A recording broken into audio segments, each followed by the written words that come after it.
Pregnancy के दौरान itching होना बच्चे के लिए बहुत खतरनाक हो सकता है। ईचिंग एक ऐसा प्रॉब्लम है प्रेगनेंसी में जो बहुत ही कॉमन होता है। ऑलमोस्ट 50 to 60% फीमेल्स को ईचिंग होता है।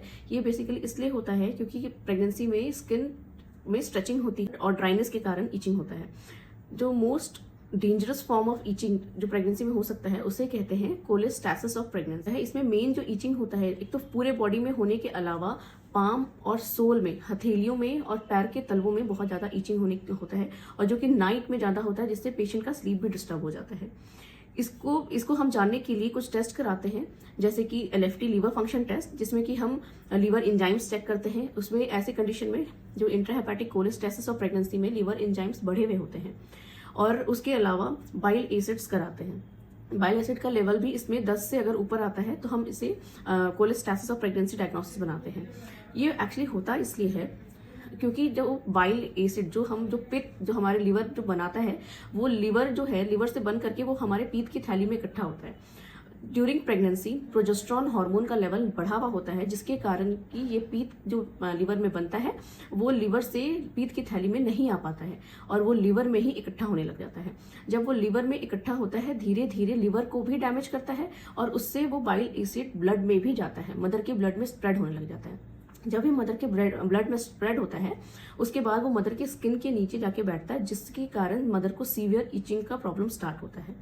बाइल एसिड जो मदर के ब्लड में आ गया, मदर के ब्लड से प्लेसेंटा को क्रॉस करके बच्चे तक भी पहुंचता है, जो बच्चे के लिए बहुत ही डेंजरस होता है। जो मेन डेंजर जो बच्चे के लिए होता है, क्योंकि वो बच्चे के हार्ट को इफेक्ट करता है। बाइल आपके बच्चे को कितना इफेक्ट करेगा वो डिपेंड करता है जो हमारा जो बाइल एसिड का लेवल पे।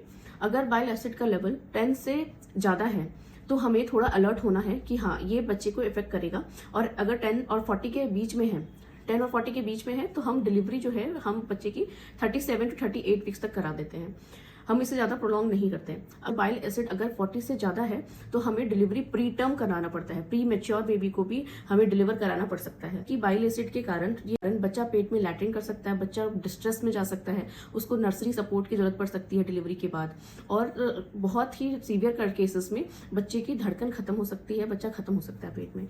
तो इसको बहुत ही क्लोजली मॉनिटर करना चाहिए और अपने गायनेकोलॉजिस्ट से रेगुलर विजिट लेना चाहिए। सबसे पहली चीज जो है, आपको अपने बच्चे के घूमने का बहुत ही अच्छे से ध्यान देना चाहिए।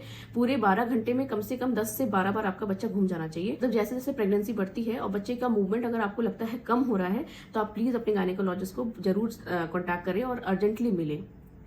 दूसरा, नॉन स्ट्रेस टेस्ट करा सकते हैं, अल्ट्रासाउंड पे देख सकते हैं, अल्ट्रासाउंड में ड्रॉपलर फ्लो करा सकते हैं कि बच्चे को खून कितना पहुंच रहा है, कैसा पहुंच रहा है प्रेगनेंसी के दौरान। जिसका मेन ट्रीटमेंट है, हम ईचिंग कम करने के लिए कुछ लिवोसिट्राजिन जैसे टैबलेट हम प्रिस्क्राइब करते हैं। उसके अलावा हम अपने बॉडी में कुछ मॉइस्चराइजर, वाटर बेस्ड मॉइस्चराइजर का इस्तेमाल कर सकते हैं, कोकोनट ऑयल लगा सकते हैं, लैक्टोकैलामाइन लोशन होता है वो भी लगा सकते हैं थोड़ा, जिसके कारण हमारी बॉडी की ईचिंग कम हो जाती है। एक मेडिसिन है अर्सोडीऑक्सीकोलिक एसिड, ये भी हम पेशेंट को प्रिस्क्राइब करते हैं ड्यूरिंग कोलेस्टेसिस ऑफ प्रेगनेंसी। आप अपने गायनेक से जरूर मिलें और रेगुलर विजिट कराएं उस टाइम पे, और इसको लाइटली बिल्कुल ना लें।